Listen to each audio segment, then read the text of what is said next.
ہم سے غلطی ہوئی کہ ہم ٹکڑوں میں بٹ گئے، ہم گروہوں میں بٹ گئے، اور اس کا نتیجہ کیا ہے؟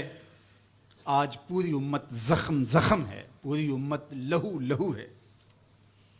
کہا تمہاری ہوا اکھڑ جائے گی اگر تم نے اللہ کی رسی کو چھوڑ دیا، تم نے رسول کے دامن کو ترک کر دیا، تم گروہی تقسیمات پہ یقین رکھنے لگے، تم نے 1.5 اینٹ کی مسجد کھڑی کر لی، تم تقسیم در تقسیم کے عمل سے گزرتے رہے، تم امت سے فرقوں سے جماعتیں، جماعتوں سے لابیاں، اور لڑکتے لڑکتے تم ٹکڑے ٹکڑے ہو گئے، تم کرچی کرچی ہو گئے۔ وَكَذَلِكَ جَعَلْنَاكُمْ أُمَّةً، ہم نے تو امت بنایا تھا تمہیں، تم نے اپنے آپ کو بانٹ لیا، تم ایک دوسرے کا گریبان نوچنے لگے، تم ایک دوسرے کے جبے پھاڑنے لگے، تم ایک دوسرے کے لیے نفرتوں کے بیج بونے لگے، تمہاری زبانیں انگارے اگلنے لگیں، تم ممبر و محراب کے تقدس کو پامال کرنے لگے، تم خواہشات کے غلام بن گئے، تم آرزوؤں کے نوکر بن گئے، تم اپنے نفس کی غلامی میں آ گئے۔ تم تو غلام تھے آمنہ کے لال کے، تم نے کب سے نفس کی غلامی اختیار کر لی، تم کب سے خواہش کے نوکر بن گئے، تم کب سے نفس کے بندے بن گئے۔ تم نے امت بننا ہے، تم نے رسول اللہ کا غلام بننا ہے۔ تمہارا لب و لہجہ بتائے ہم حضور کی امتی ہیں، تمہارا طرز زندگی بتائے تم حضور کی امتی ہو۔ تم ترازو پہ کچھ تول رہے ہو تو لوگ دوسری طرف بھی منہ کر کے کھڑے ہو جائیں، یہ غلط نہیں تول سکتا، یہ امت رسول ہے۔ تم بول رہے ہو، لوگوں کو یقین ہو کہ یہ جھوٹ نہیں بول سکتا، یہ رسول اللہ کا امتی ہے۔ تمہاری وحدت، تمہارا زور ہے، تمہاری طاقت ہے، تمہاری توانائی ہے۔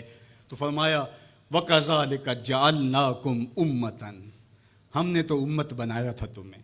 آج حضور کے قلب اطہر پہ کیا گزرتی ہوگی جب شام کی بچیوں کے منہ پہ تماچے مارے جاتے ہیں، جب بغداد میں حضور کی امت خانمہ برباد نظر آتی ہے، جب برما میں آری لے کر کے اعضاء کاٹ دیے جاتے ہیں، دشت لیلہ سے لے کے کندھار تک، غزہ سے لے کے کشمیر تک لاشیں ہی لاشیں بکھری ہوئی نظر آتی ہیں۔ بستی بستی، کریا کریا، صحرا صحرا خون، امت والے امت کا ہے کتنا سستا خون۔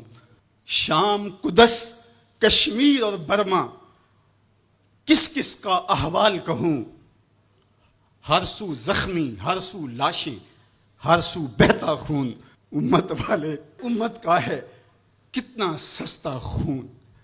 آج امت لہو لہو ہے، اس پوری کائنات میں 1 انچ بھی جگہ ایسی نہیں ہے جہاں آتش و آہن برستا ہو اور وہ کفار کی سرزمین ہو۔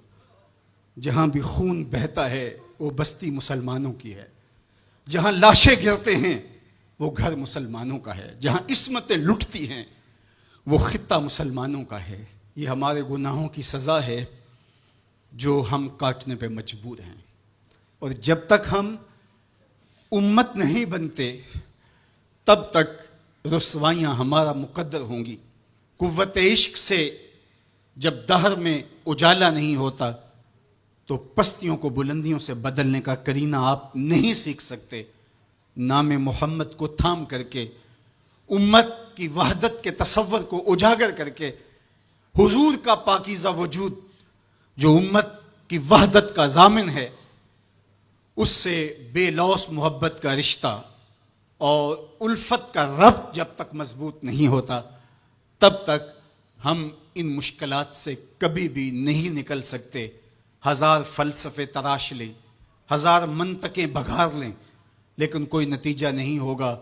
تمہیں نتیجہ تب ہی ملے گا جب حضور کے قلب اطہر کو آرام پہنچاؤ گے، جب امت بن جاؤ گے، جب حضور علیہ السلام سے وابستگی اپنا شعار زندگی بنا لو گے، تو پھر دہر میں اجالا اور روشنی حضور علیہ السلام کے نام کے صدقے سے نصیب ہوگی، اور تقدیر کا قاضی تمہاری سزائیں معاف کر دے گا، اور پھر نتیجہ تمہارے سامنے اس صورت میں نمودار ہوگا کہ تم بحر و بر کے مالک ٹھہرو گے، اور کائنات کے اندر حضور کے ساتھ وفا کے رشتے کے نتیجے کے اندر لوح بھی تمہارے ہاتھ میں ہوگا، قلم بھی تمہارا ہی مقدر ہوگا۔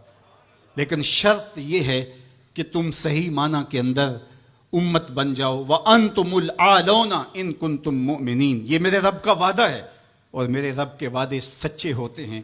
کہا تم ان کے بن کے تو دیکھو، عزت کا تاج میں تمہارے سر پہ رکھوں گا.